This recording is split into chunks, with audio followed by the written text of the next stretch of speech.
Bonjour à tous, je suis heureux de vous retrouver dans le cadre de notre émission « À l'origine, Bereshit ». J'ai le plaisir aujourd'hui de recevoir Alain Toledano. Alain, bonjour, merci d'avoir répondu favorablement à notre invitation. Vous êtes oncologue, radiothérapeute et vous avez une grande particularité. Vous ne traitez jamais les maladies, mais vous vous occupez des malades. Quelle est la différence ? Aujourd'hui, la médecine est très technique. Le système de santé, il est orienté pour prendre en charge les maladies, pour prendre en charge les organes défaillants. Les gens le ressentent. Aujourd'hui, le projet, c'est de passer d'une médecine centrée sur la maladie à une médecine centrée sur l'individu et son projet de vie. Non seulement c'est plus efficace, mais c'est ce que nous attendons tous. Maïmonide nous enseigne, lui le chef des médecins dans la tradition juive, nous enseigne que le médecin a un devoir effectivement de ne pas simplement réparer les corps, mais qu'il doit également s'occuper de réparer les âmes. Comment est-ce qu'on peut prendre en considération le psychisme d'un individu qui est frappé par une maladie et qui doit surmonter avec son corps la maladie ? Vous avez aujourd'hui, en France, 3 800 000 personnes qui ont ou qui ont eu un cancer. Ces gens-là se sentent fragiles et leur famille également. En fait, on peut les prendre en charge et une fois guéris, ces gens-là vont se sentir fragilisés sur le plan psychologique et vont avoir un manque de sens la plupart du temps. On peut rembourser en France pendant 20 ans un traitement antidépresseur, mais pas une seule séance chez le psychologue. Notre système de soins aujourd'hui va se contenter de travailler techniquement pour guérir des maladies, mais les méfaits de cette maladie, tout ce qui reste comme effet secondaire, vont être laissés de côté. Et c'est pour cela qu'aujourd'hui, l'important est d'arriver à considérer de façon globale l'individu, son âme, son corps. Finalement, quand on demande à quelqu'un « Est-ce que vous vous sentez en bonne santé ?» La plupart du temps, les gens hésitent avant de vous répondre. Parce que c'est quoi être en bonne santé ? On a tous le mythe, vous savez, de la médecine chinoise, où on payait le médecin lorsque le patient était en bonne santé et lorsqu'il était malade, le médecin se devait d'agir et puis finalement n'était pas payé. La santé, ce n'est pas uniquement l'absence de maladie. La santé, c'est considérer la santé sociale, son rapport aux autres, son rapport à sa famille, à ses amis, à son travail, son bien-être émotionnel, la santé donc émotionnelle, la santé sexuelle, la santé psychologique. Donc en fait, la médecine ne peut pas se contenter de traiter un corps et de traiter des maladies. Elle doit s'occuper d'un individu dans sa globalité. Mais qu'est-ce qui a amené justement le monde médical à devenir hyper-technicien de la médecine au lieu de s'occuper plus de l'âme de l'individu, peut-être comme c'était à l'époque ? Alors à l'époque, vous savez, Voltaire disait « L'art de la médecine consiste à distraire le patient pendant que la nature le guérit ». Donc il y a eu un grand courant de médecine antique où finalement on laissait la nature faire, on invoquait les esprits, on invoquait les astres, et c'était pas mal. Mais on a vu qu'il y avait des pandémies, qu'il y avait des morts, et qu'il fallait réagir. On devait avoir une médecine plus performante. Et on a rendu la médecine scientifique. Et tant mieux, parce qu'on a trouvé des remèdes. On a pu apporter des nouvelles chimiothérapies, apprendre à opérer, faire de la chirurgie, anesthésier les patients pour qu'ils aient moins mal. Donc il y a eu un courant médical très technique, très scientifique, qui s'est vraiment démarqué d'une médecine ancestrale et très spirituel. Et donc, on avait par exemple ce Charles Darwin, ce fameux darwinisme qui disait qu'il y avait une évolution naturelle, qu'il y avait une concurrence vitale et que finalement les gens étaient sélectionnés en fonction de leur capacité à vivre. La médecine, elle est devenue scientifique. Très bien, mais aujourd'hui qu'on peut guérir de certaines maladies, on fait des laissés pour compte. On a, dans une société de consommation, mis de côté tout un tas de patients dépendants et fragilisés. Et donc le projet, ce serait de transformer cette médecine pour qu'elle ne soit plus une médecine à l'acte et de prescription, mais qu'elle prenne en considération un individu de façon globale. Alors, vous parliez de médecine et d'approche ancestrale de la médecine. Nous, dans notre cadre de notre émission, que dit la Torah sur la médecine, quand on a un verset de la Torah qui nous enseigne « Ani Hashem Rofecha » « Je suis l'Éternel, celui qui est ton médecin, celui qui te guérit ». Certains de nos commentateurs dans le Talmud posent la question Est-ce que cela signifie que lorsque malheureusement nous sommes malades, nous devons nous en remettre à Dieu puisqu'il est défini, il se présente comme étant le Dieu qui est notre médecin? Est-ce qu'on a le droit d'aller voir un médecin? Quelle est l'approche juive justement de l'acte médical, de la place du médecin vis-à-vis bien évidemment d'une telle ou telle maladie? Alors c'est assez intéressant parce que lorsqu'un patient vient vous voir et vous lui annoncez une maladie grave, on se demande tous comment ça peut se passer, ceux qui n'ont pas connu cette situation. Et les patients, quand ils viennent vous voir, ils se disent « Mais docteur, qu'est-ce que j'ai fait de mal ?» Alors vous avez plusieurs façons d'interpréter cette question, et votre réponse, elle est importante, parce qu'elle va vous faire rentrer avec le patient dans un certain cadre relationnel. Par exemple, on peut considérer que le patient a eu des déséquilibres de vie qui ont conduit sa maladie. Vous savez que 40% des cancers sont évitables. Si on évite l'alcool, le tabac, le surpoids, si on fait du sport. Puisqu'il y a 450 000 personnes chaque année en France qui ont un cancer, vous imaginez ce que c'est que d'éviter 40% des cancers. Donc le patient, s'il vous demande « Docteur, qu'est-ce que j'ai fait de mal ?» Le premier niveau de réponse, c'est se dire « Est-ce que j'ai des équilibres de vie que je n'ai pas respectés? Est-ce que je me suis surexposé à des facteurs de risque ? Auquel cas, j'ai ma part de responsabilité ?» Maintenant, cherchons un autre niveau de réponse. Souvent, les gens, qui ne sont pas que des corps, se disent « Qu'est-ce que j'ai fait de mal ?» parce qu'ils vivent la maladie comme une punition divine. Je suis malade, j'ai été puni, j'ai fait quelque chose de mal, c'est du domaine de la morale. Ce n'est pas le corps, le bien, le mal. Soit Dieu m'a envoyé une maladie pour expier mes fautes, soit il a mis sur mon chemin une épreuve. Ça, c'est pour les croyants. Et même pour les autres, on a pu, les non-croyants, rompre des équilibres qui sont des équilibres spirituels. Donc en fait, on voit bien que l'individu lui-même ne peut pas se considérer uniquement comme un corps. C'est quoi la médecine? Quand on cherche la définition de la médecine, les gens viennent voir un médecin, il faut qu'on sache ce qu'ils attendent de nous. La médecine, c'est l'ensemble des connaissances scientifiques et des moyens de tous ordres qui sont mis en œuvre pour prévenir, guérir et soulager des symptômes, des blessures, des infirmités et des maladies. Quand vous allez voir le médecin, son travail n'est pas uniquement de vous faire une prescription de médicaments, mais c'est également de pouvoir soulager votre souffrance. Et on peut soulager avec des mots. On sous-estime le pouvoir des mots.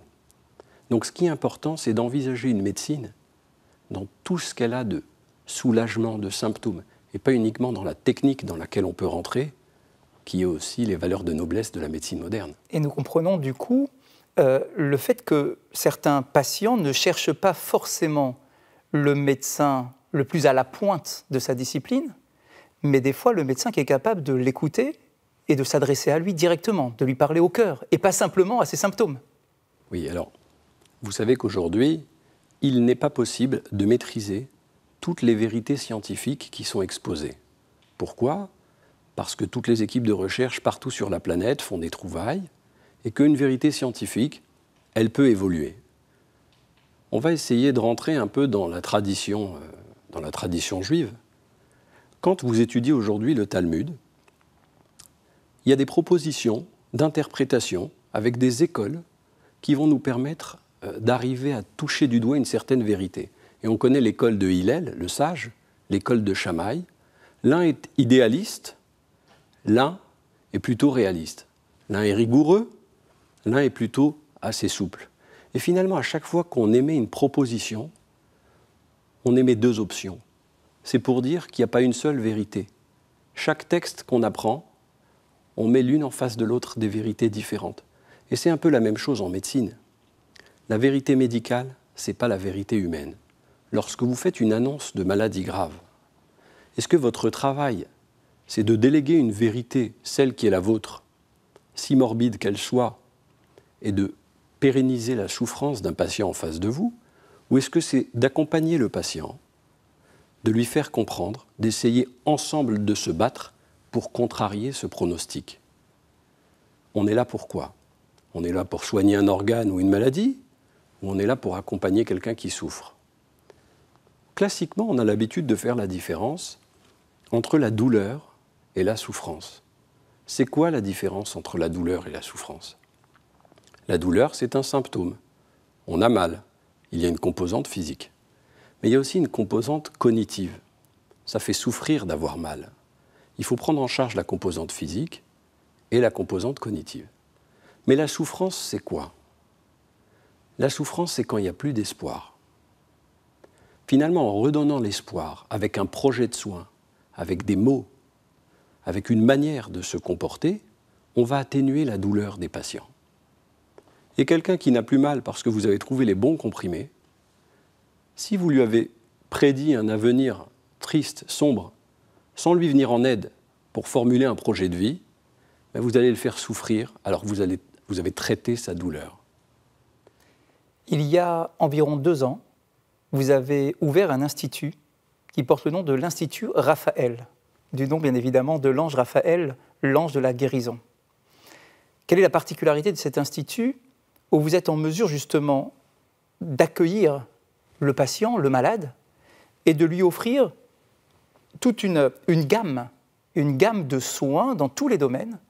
Comment est-ce que cette idée a germé dans votre esprit et qu'est-ce qu'elle amène véritablement à chaque patient? Dans notre beau système de santé français, qui rend accessible une médecine technologique pour tous, on voit qu'il y a beaucoup de gens qui sont malheureusement insatisfaits parce qu'ils attendent autre chose. Il y a des rigidités dans l'organisation, des patients tristes, des soignants frustrés. Finalement, on voit que soigner les corps sans se préoccuper des âmes et des personnes, ce n'est pas suffisant. Maintenant, il y a une contrainte économique qui s'exerce sur ce système. Il va falloir qu'on change de paradigme. Ce qu'on s'est dit avec une équipe de médecins et de soignants, c'est que finalement, on ne voulait pas se contenter de cette médecine technique. On voulait créer un autre modèle. Et donc, on a monté l'Institut Raphaël. Raphaël, c'est l'ange de la guérison, ou dans le Nouveau Testament, l'archange de la guérison. D'ailleurs, les 3 religions du livre ont Raphaël comme figure symbolique. L'idée, c'est d'arriver à prendre en charge chaque patient de façon globale et de co-construire avec lui un parcours d'accompagnement coordonné. Ça veut dire quoi? Chaque patient, pendant et après le traitement d'un cancer, mais ça pourrait être fait pour tout un tas de fragilités, on va le recevoir pendant 1 heure lors d'un entretien dédié et arriver à évoquer avec lui tous les aspects de sa vie qui dysfonctionnent.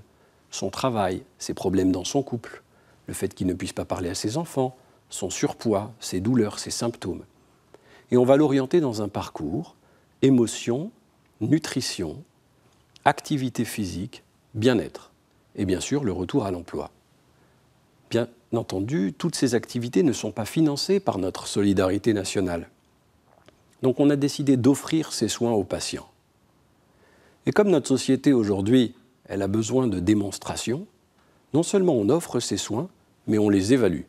C'est parce qu'on souhaite montrer qu'en s'occupant globalement de chaque individu, c'est mieux que si on s'occupait uniquement de sa maladie. Mais est-ce qu'il n'y a que des médecins qui interviennent? Parce que finalement, pour parler du bien-être général, peut-être que l'interlocuteur n'est pas nécessairement un médecin, peut-être un autre thérapeute, peut-être un rabbin, un psychologue. Enfin, tout cela, est-ce que vous intégrez aussi des personnages qui sont en dehors du monde médical pour voir en quoi est-ce qu'ils peuvent aider? Vous avez raison.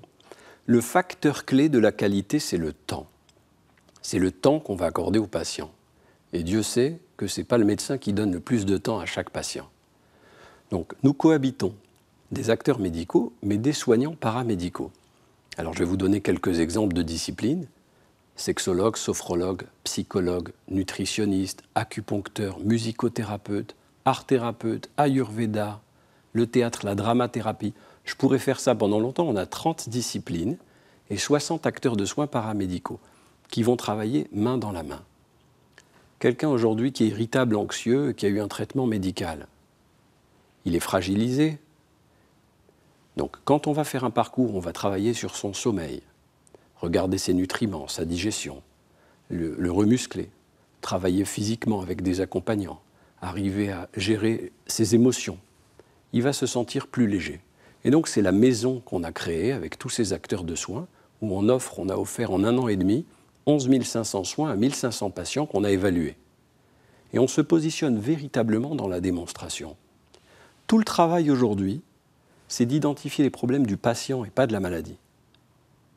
Et de l'accompagner dans ce sens. Lorsqu'un patient est pris en main, Donc on comprend que vous l'accompagnez, que vous essayez de faire en sorte qu'il puisse se relever, dans tous les sens du terme du coup, mais encore faut-il un certain degré de résilience. Alors on connaît cette notion développée par Boris Cyrulnik, qui nous dit que la résilience est la force, la capacité d'un individu à se relever après le trauma. Comment fait-il, comment faites-vous pour l'aider à trouver cette énergie de résilience? Alors vous faites bien de citer Boris Cyrulnik. Donc la résilience, c'est cette capacité à rebondir. Vous avez été soumis à un choc, donc en l'occurrence un diagnostic de cancer ou d'une autre maladie, neurodégénérative, Alzheimer ou autre. Bon. Donc là, on va devoir rebondir avec les armes dont on dispose, dont on n'est pas forcément conscient. Aujourd'hui, le patient, quand il a peur de mourir, il a peur de souffrir, il se focalise sur le risque, mais c'est surtout sur la perception du risque. Il a une image mentale intérieure de ce risque qui le paralyse. Donc souvent, les patients qui viennent nous voir, ils ne sont pas forcément eux-mêmes. D'abord, quand on annonce un diagnostic, le premier réflexe, le premier mécanisme de défense, c'est d'être dans le déni. Et puis ensuite, quand on commence à bien comprendre les choses, on va être dans la révolte. C'est une phase qui est difficile pour instaurer un dialogue. Et puis en travaillant un peu, il y a une phase d'acceptation. Et là, vous allez d'égal à égal, avec le patient, entrer dans une relation d'information, où vous allez l'accompagner, expliquer s'il faut expliquer, échanger, faire des propositions, et puis arriver à lui faire supporter un traitement qui théoriquement est censé le guérir, ou au moins soulager et rallonger sa vie. Donc tout notre travail aujourd'hui, c'est d'aller aussi sur la dimension de l'âme, des affects, et pas uniquement de traiter les patients avec des médicaments.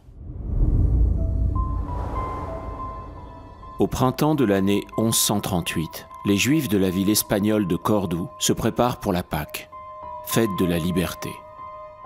La maison du Dayan de Cordoue, le rabbin Maïmon, célèbre la naissance d'un premier-né, Moïse, en hébreu Moshe.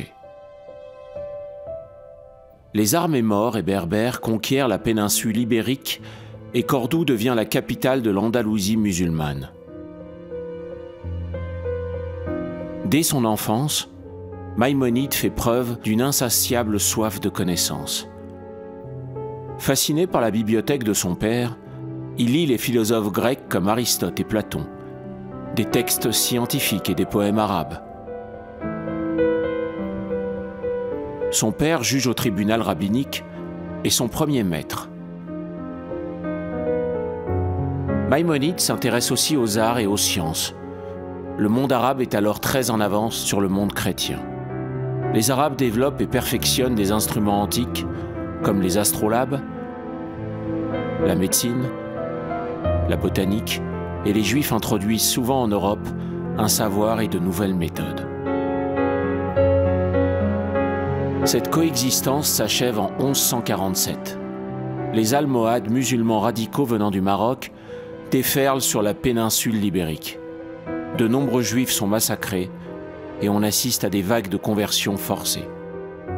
Certains Juifs se réfugient dans le nord de l'Espagne, d'autres gagnent l'Afrique du Nord. La famille Maïmon se voit contrainte de fuir et Maïmonide quitte Cordoue à l'âge de 13 ans. Sa famille erre pendant 10 ans avant de partir pour le Maroc. Elle arrive enfin à Fès, dans le Mellah, rue des Horloges.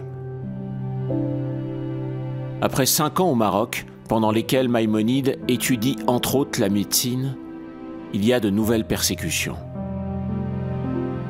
À Fès aussi, les Almohades ont pris le pouvoir en 1165. Il faut se convertir à l'islam ou mourir. Maïmonide assiste à l'exécution du grand rabbin de Fès qui avait refusé de renier sa foi.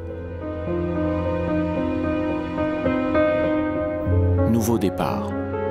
Après 28 jours de navigation, la famille arrive à Saint-Jean d'Acre, alors aux mains des croisés.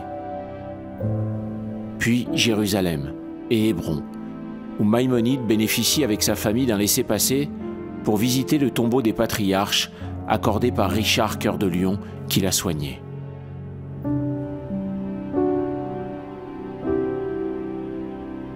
Ils poursuivent leur route à pied et s'établissent en Égypte à Phostate, qui à l'époque est un faubourg du Caire.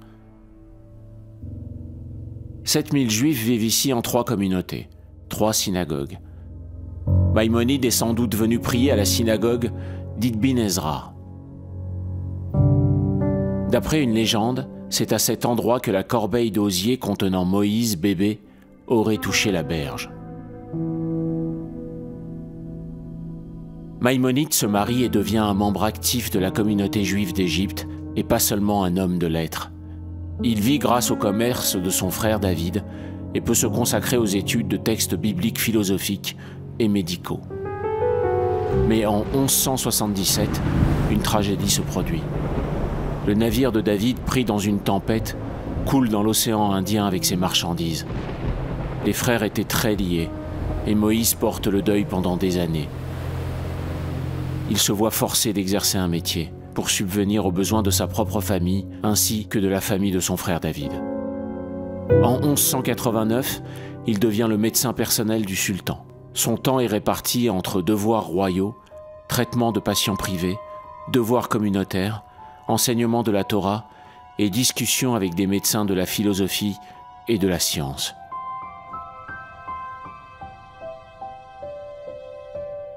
Il compile parallèlement à ses activités de médecin un code complet des lois juives et se consacre pendant 10 ans à produire son chef-d'œuvre, le Mishneh Torah, codifiant pour la première fois la totalité de la loi juive de manière systématique, claire et concise en 14 volumes.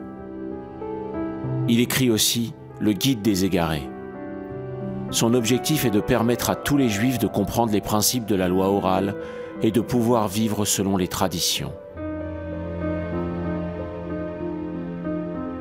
Il meurt le 13 décembre 1204 à l'âge de 69 ans. Son décès endeuille les communautés juives du monde entier. 30 ans après sa mort, certains travaux de Maïmonide deviennent sujets à controverse et à des disputes. Certains livres sont brûlés, comme hérétiques. Aujourd'hui, il est considéré comme l'un des plus célèbres philosophes et comme l'un des plus grands savants juifs, et son œuvre continue à nous influencer. Il est enterré à Tibériade et sa tombe pouvant accueillir plus de 6000 personnes en même temps fait l'objet de très nombreux pèlerinages. De Moïse à Moïse, il ne s'enleva aucun comme Moïse. Est-ce qu'il n'y a pas aussi, mais là du coup, pour vous, une certaine satisfaction d'avoir un suivi, c'est-à-dire de ne pas simplement en tant que médecin avoir des dossiers les uns derrière les autres, mais de ralentir le rythme, de prendre le temps et d'avoir la satisfaction de voir un individu qui se reconstruit totalement, pas simplement d'un point de vue des symptômes médicaux, mais même de sa personnalité? Il y a une relation de confiance qui doit s'établir entre le médecin ou le soignant en général et son patient. Cette relation de confiance, elle va dépendre d'une certaine considération et d'une écoute active qu'on va avoir à son égard. Si on écoute un symptôme pour donner un traitement, on sera peu efficace. Je vais vous donner un exemple. Aujourd'hui, il y a des études qui montrent que le médecin coupe la parole au patient au bout de 23 secondes. Alors que vous savez qu'il faut au moins 90 secondes pour exprimer une émotion. Et si vous écoutez un patient 5 à 10 minutes, vous allez voir que même s'il vous a dit qu'il allait bien, dans 50% des cas, on a une déprime. Et si vous l'écoutez 15 minutes, alors là, vous allez rentrer chez lui dans sa demeure et il va vous livrer ses traumatismes. Finalement, notre système contraint, qui est un système à l'acte, a fait que les médecins à l'acte, avec tout un tas de tâches, sont rentrés dans une dynamique de prescription.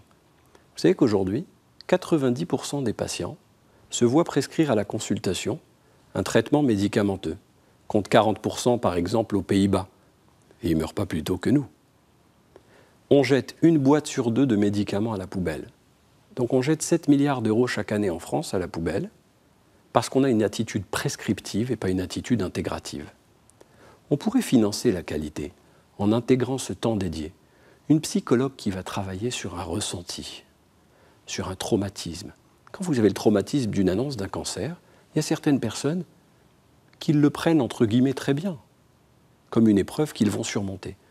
Et il y a d'autres personnes, et ce n'est pas celles qui ont les cancers les plus graves, qui vont être sidérées, qui vont arrêter de vivre, qui vont se confiner. Et finalement, ce traumatisme, pour le régler, il faut se demander, est-ce qu'il n'y a pas eu un traumatisme intérieur qu'on n'a pas réglé, qui s'est réactivé? Et donc, il y a tout un travail d'accompagnement avec des techniques qui vont nous permettre d'affronter la peur, de travailler sur de la mentalisation positive, de travailler sur de la reformulation. C'est de la thérapie cognitivo-comportementale. Et si notre système va vers ce type de médecine, il sera fort probablement plus économe. Et c'est pour cela qu'on doit le démontrer. On imagine votre parcours et le parcours de tous les médecins, de découverte de la médecine, d'apprentissage de la médecine. Comment est-ce que vous avez alimenté votre parcours pour en arriver là? La place de l'altérité, la relation à l'autre, le fameux Ve'ahavta l'ereacha kamocha, tu aimeras ton prochain comme toi-même. Quelle est la part justement de cet apport de spiritualité, qu'elle soit philosophique, religieuse, que vous avez intégré à votre cursus professionnel? C'est une très bonne question. Il est évident que nos actions doivent obéir à une doctrine philosophique qui est la nôtre. Aujourd'hui, dans la société, on demande de la performance. Même dans les milieux techniques, comme moi, vous savez, je m'occupe de radiothérapie robotique. C'est-à-dire qu'on détruit des tumeurs avec des rayons pilotés par des robots. Et si vous avez une métastase dans le cerveau à côté du nerf optique, à 2 mm, on garde la vue, on la détruit. Et tout ça par de l'intelligence artificielle. Enfin, on ne fera pas le détail de tout cela. Mais finalement, ce n'est pas forcément ça que le patient attend. Aujourd'hui, quand vous tournez autour de vous-même, le travail, l'argent, la reconnaissance, la gloire, finalement, on finit par se perdre. Il y a un grand penseur qui s'appelle Emmanuel Levinas, qui parlait de la philosophie de l'autre. Finalement, pour sortir de soi-même, il nous faut l'autre. On a un devoir vis-à-vis de l'autre fragile. Il y a beaucoup de soignants qui partagent ces valeurs, qui sont dans l'altruisme, dans le don de soi, dans la sensibilité relationnelle, qui ont besoin d'avoir des conditions pour donner du temps, et une philosophie du soin qu'on partage, qui est un accompagnement qui est beaucoup plus profond, en considérant l'être spirituel, l'être social, l'être intelligent qu'il a en face de lui, et pas simplement le corps à réparer. Et c'est ce qui nous fait dire que ce qui est important, ce n'est pas uniquement le soin, c'est le prendre soin. Et pour se prendre soin, il faut que notre action elle soit guidée par cette philosophie de l'autre. On aurait peut-être l'impression de perdre de la performance, puisque vous allez être plus lent, vous allez vous occuper plus doucement de chacun des cas, alors qu'en réalité, finalement, la performance sera là, parce que la société sera bien plus agréable, plus construite, plus équilibrée, grâce à votre intervention personnalisée de chacun. Votre question, elle résonne en moi. Et elle va me faire me dévoiler, et puisqu'on a une émission ensemble, il vaut mieux que je me dévoile tout de suite.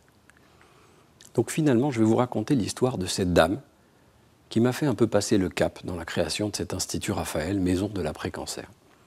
C'est une dame qui avait 85 ans, qui était pieuse, très spirituelle, aimée de sa famille, de ses amis, et dont la valeur sociale, c'était de faire des gâteaux pour les pauvres et pour les étudiants.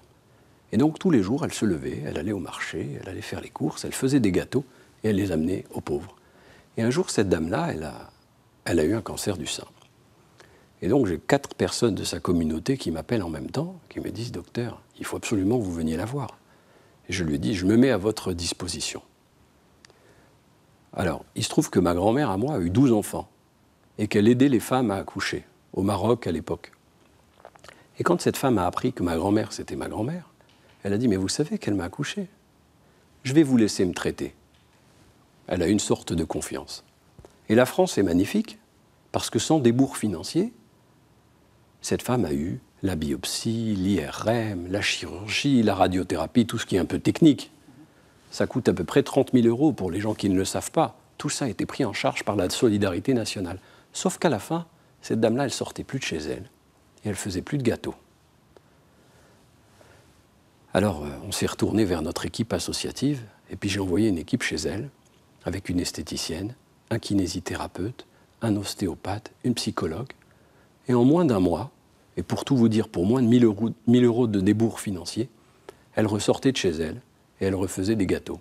Et c'est un peu l'histoire. on fait l'effort à 30 et on ne fait pas l'effort à 1. À 30, on paye tous les brevets de la planète, mais on tue les gens socialement. Notre travail aujourd'hui, est-ce que c'est de guérir le cancer ou de guérir les personnes qui ont eu un cancer? Donc si on continue à se focaliser sur la maladie, notre système sera coûteux et il n'aura pas de sens. Vous nous avez donné l'exemple d'une personne âgée. Comment est-ce que vous faites pour affronter la maladie d'une personne plus jeune, qui est encore en pleine activité, qui a encore une relation familiale importante, une responsabilité familiale qui peut être importante et qui peut voir sa vie s'effondrer face à elle lorsque vous allez lui annoncer que malheureusement elle va devoir affronter une maladie terrible. Comment est-ce que le discours va s'adapter selon la personne qui est face à vous? Bon, bien sûr, il y a le discours et il y a le langage non verbal. Finalement, l'empathie, c'est un peu le miroir aux émotions. Quand on est en face l'un de l'autre, on va avoir une communauté de pensée. Vous savez, les sentiments, c'est des perspectives interactives. Cette dame de 30 ans, on en a discuté, je la vois en consultation. C'est une dame qui a un enfant de 5 ans et qui est enceinte d'1 mois. Ça fait des années qu'elle attendait ce deuxième bébé. Il est arrivé, il est magnifique. C'est celui que tout le monde désirait. Et puis cette dame-là, elle se retrouve à avoir des saignements et on lui diagnostique un cancer du col de l'utérus. Et puis là, on se dit, et c'est vrai que c'est un problème difficile, pour traiter la maman, pour sauver la maman, il va falloir non seulement interrompre sa grossesse, mais lui enlever l'utérus. C'est-à-dire lui annuler tout projet de parentalité, de maternité à venir. Mais c'est important, parce qu'elle est une femme, elle est une mère, elle est une maman. Et donc, il n'y a pas de manière de bien faire, mais il y a des manières de mal faire. Si vous bâclez, si vous ne prenez pas le temps, si vous croyez que votre travail, c'est d'aller lui proposer une explication chirurgicale, quand elle est en train de, en quelques minutes, de changer son projet de vie, quand les peurs l'ont envahi, tout notre travail aujourd'hui, c'est de penser différemment que les mathématiques, même si on a besoin de tout ce qui est scientifique. Notre travail, c'est de la thérapie sentimentale. Est-ce que, monsieur le rabbin, vous faites la différence entre les émotions et les sentiments? C'est une question qu'on s'est posée, puisqu'à l'Institut Raphaël, on a créé un cercle de réflexion émotionnelle. Alors, les émotions, c'est une réaction neurophysiologique aiguë qui n'est ni positive ni négative. Elle peut être ressentie comme positive ou négative. Il peut y avoir des manifestations physiques qui l'accompagnent. On rougit, on a des palpitations, ce qu'on appelle les sensations, qui sont refoulées ou qui sont exprimées. Le sentiment, c'est un état affectif plus chronique, qui dure quelques années, qui peut être fait d'émotions paradoxales. On prend plaisir à voir quelqu'un qu'on déteste parce qu'il nous a fait un coup. Quand on en parle, il y a un véritable ancrage. En fait, la plupart des gens, ils viennent avec le sentiment de peur qui est réactivé. Ce dont ils ont besoin, ce n'est pas uniquement d'un comprimé. Ils ont besoin qu'on manipule des émotions pour traiter des sentiments. Notre travail aujourd'hui, c'est de contrarier les sentiments négatifs en créant des sentiments inverses d'intensité supérieure. Donc il y a une régulation des émotions, et on peut parler de celles qui existent chez les croyants dans le cadre d'un rapport entre un patient et son médecin.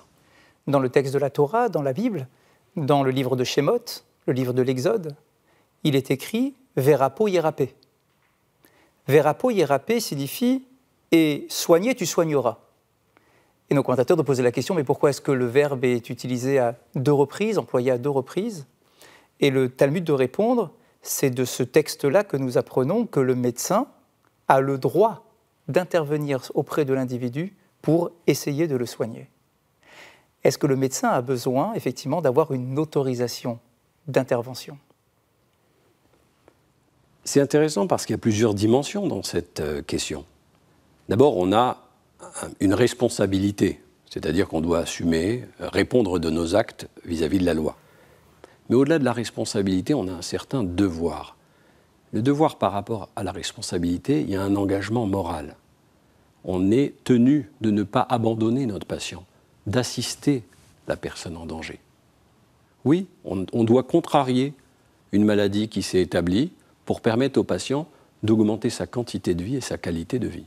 C'est ça, en fait, vous essayez de donner non pas des jours de vie supplémentaires, mais peut-être que le cœur de votre intervention, c'est de donner de la vie aux jours, c'est-à-dire d'alimenter les jours qui passent, même s'ils seront malheureusement raccourcis, parce que vous en êtes conscient et vous connaissez la réalité, mais au moins de faire en sorte que cette période-là puisse être vécue pleinement. J'ai été marqué par une histoire d'un homme extraordinaire, qui est un monsieur qui vivait en Algérie, qui était revenu en France, qu'on traitait pour un cancer du pancréas. Ce monsieur avait de la chimiothérapie et il était toujours souriant, il ne se plaignait jamais. Puis à chaque fois, il me disait « Docteur, n'oubliez pas, ne programmez jamais la chimiothérapie le jour de mon bridge ». Puis il était accompagné par sa femme, qui toute la journée répétait la même chose. « Mon Dieu, mon mari va mourir. Mon Dieu, mon mari va mourir. » Et elle était dans la répétition, et lui ne l'écoutait même plus. Et pendant 2 ans, 3 ans, il vivait comme ça. Elle qui se plaignait que son mari allait mourir, puis lui qui s'en moquait, entre guillemets. Et un jour, malheureusement, elle a eu un accident, elle est partie. Et son mari a arrêté de manger, et il a rejoint sa femme. C'est une histoire triste, mais en même temps, elle veut dire quelque chose. C'est-à-dire qu'elle n'était pas consciente qu'elle aussi, elle allait mourir. Elle avait arrêté de vivre parce que lui allait mourir. Mais lui, il avait intégré la maladie dans sa vie de tous les jours. Et ce qui l'a tué, ce monsieur, c'est qu'il a perdu son amour. En fait, chacun a un sens à sa vie. On voit souvent des gens dans la maladie qui, paradoxalement, vont retrouver une certaine dynamique dans le rapport à l'autre. Vont se reposer des questions sur leur place, leur mission, vont arrêter de cultiver des relations superficielles, vont se détourner du matériel pour aller vers le spirituel. Et donc, il y a un effet positif de la maladie, paradoxalement, chez beaucoup de gens. Il y a des gens qui vont vivre intensément. Ce qui est intéressant aujourd'hui, c'est que cette médecine, elle se doit d'être humaine, et finalement, le patient, il apprend à son médecin au moins autant que le médecin n'apprend de son patient. C'est pour ça que sortir du cadre de la technique, qui est notre métier, on maîtrise notre technique, on est là pour ça, ça donne une dimension spirituelle un peu plus forte. C'est finalement la prise de conscience de notre finitude qui nous permet de vivre. Il y a un projet de vie dans notre manière de nous réaliser. Quelqu'un qui croit aujourd'hui, vous savez, on disait, c'est le père de la psychologie qui est Alfred Adler, qui disait que finalement chaque personne, alors c'est une théorie, elle avait un sentiment d'infériorité qu'elle devait compenser. On va la compenser en étant puissant, en allant chercher la puissance sociale, la puissance financière. Il y en a même qui vont chercher la toute-puissance, qui vont aller jusqu'au complexe de supériorité et qui se perdent là-dedans. Certains ont bien compris que c'était pas, leur salut ne viendrait pas de la puissance, mais ils délégueraient la puissance au divin et à leur croyance. Et ça rééquilibre leur vie. La spiritualité fait partie, comme d'autres philosophies, d'une manière de rééquilibrer sa vie. La réconciliation entre le corps et l'esprit a été un pas gigantesque dans l'histoire de la pensée. C'est Platon qui disait que la philosophie, c'est la médecine de l'âme. Et donc il travaillait, déployait sa philosophie dans le dialogue. La médecine aujourd'hui, elle doit déployer son action dans le lien et dans le dialogue. On ne doit pas chosifier les individus à une époque où on est capable de fabriquer des organes. Toutes les innovations, elles doivent être au service de l'humain. Et c'est notre éthique et notre façon de le déployer qui fera la grandeur de notre civilisation. Lorsque l'on vous entend, eh bien, moi, en tant que rabbin, je ne peux pas manquer de vous faire réagir à cette fameuse phrase que vous connaissez très certainement du Talmud, qui nous enseigne « Tov sheba rophim la Gehinam », que le meilleur des médecins mériterait le Gehinam, ce qu'on traduit généralement par l'enfer. Comment est-ce que vous, dans votre position de médecin, d'accompagnant, d'individu, d'homme qui a une réflexion sur la maladie dans sa manière très très large, comment est-ce que vous réagissez à cette phrase donnée par les maîtres du Talmud ? C'est un rappel à l'ordre. En fait, dans chacune de nos actions, la manière de la présenter va être déterminante sur ce qui nous caractérise. Je vais vous donner un exemple. Aujourd'hui, il y a 22 000 personnes en France qui attendent une greffe. Greffe du rein, greffe du foie, greffe de la cornée. On a 7 5800 personnes qui ont eu une greffe. C'est-à-dire que les autres, ils vont être tristes et de façon assez morbide, ils vont attendre que quelqu'un meure en bonne santé pour qu'il puisse récupérer un organe. Ce qui est dramatique. Ça fait le malheur de famille. Aujourd'hui, on est capable de fabriquer des tissus, des cellules vivantes. La bioimpression. C'est-à-dire quoi? On va prendre des biomatériaux, on va les empiler avec des bio-encres, on va fabriquer un rein, on va fabriquer un foie. Il y a une entreprise israélienne qui a fabriqué un cœur avec une imprimante 3D, un cœur qui battait et qui avait les mêmes caractéristiques physiologiques que le cœur humain. Alors on pourrait dire, vous savez, c'est du transhumanisme. C'est une manière de transformer l'humain. Tout le monde peut crier au loup. Si on dit qu'on a envie de faire un homme augmenté, c'est-à-dire un homme chez qui on met une puce dans le cerveau, et finalement qui va décupler ses facultés mentales, tout le monde va crier au loup. Si on veut faire un homme réparé, réparer des injustices de la nature, permettre à un père de vivre avec ses enfants, permettre à des grands-parents de reconnaître leurs petits-enfants. Donc suivant qu'on s'oriente vers un homme réparé ou un homme augmenté, ça ne va pas nous toucher de la même façon. Donc on se doit de présenter de façon éthique l'importance de nos avancées scientifiques. Donc la dimension humaine dans la médecine, elle est ce qui va caractériser le médecin. Donc je prends comme un avertissement l'injonction qui consiste à envoyer le médecin directement en enfer, et peut-être qu'on pourrait se rattraper si le médecin de l'âme rejoint le médecin du corps. Vous avez fondé cet institut, l'Institut Raphaël. Il est dans le Hauts-de-Seine. Est-ce que vous avez réussi à avoir une influence au niveau étatique pour pouvoir effectivement promouvoir ce genre d'approche sur la médecine et essayer effectivement d'enlever toutes les barrières de séparation qui peuvent exister, que nous connaissons aujourd'hui dans notre système médical? La proposition de valeur, en accompagnant chaque personne fragilisée et leurs aidants, parce qu'on prend en charge les accompagnants, doit nous permettre d'implanter un système nouveau, avec une vision d'essaimage, c'est-à-dire qu'on fait des petits et puis on s'implante en région. Mais il faut le démontrer, parce que l'État, le gouvernement, a la charge de dépenser l'argent de la solidarité. Donc il demande des preuves pour chaque action. On a embarqué avec nous des acteurs privés, la région Île-de-France, des grandes entreprises qui ont une responsabilité sociétale, environnementale. Et ces entreprises éco-responsables, elles croient en ces valeurs de la prise en charge de l'individu dans sa totalité. Et c'est par les témoignages des patients, par les résultats, qu'on changera la culture. La culture bien ancrée d'une médecine technique, elle ne doit pas se perdre. Donc, il ne s'agit pas de remplacer une médecine par une autre, il s'agit d'être plus fin et d'élargir notre spectre et d'intégrer les acteurs paramédicaux. On a plein d'acteurs de soins, des psychologues, des nutritionnistes, qui ne demandent qu'à venir dans le parcours du patient pour lui apporter quelque chose en plus. Et c'est ce qu'on appelle la médecine intégrative. Il faut intégrer l'autre, comme on a le devoir d'aller vers l'autre, le devoir de Lévinas. C'est à nous de se dire, le médecin c'est le maillon d'une chaîne qui le dépasse. Il est important, mais il est important de considérer qu'il n'y a pas que l'action de cette médecine, c'est le temps passé envers ce patient qui est le centre, qui fera la meilleure santé globale pour demain. Voilà. Et l'épanouissement personnel de chacun dépend d'un projet collectif qui doit permettre à chacun de s'y retrouver. On est tous potentiellement des patients, on peut être fragilisés par la vie, et nos proches, qui ne sont pas aussi forts que nous.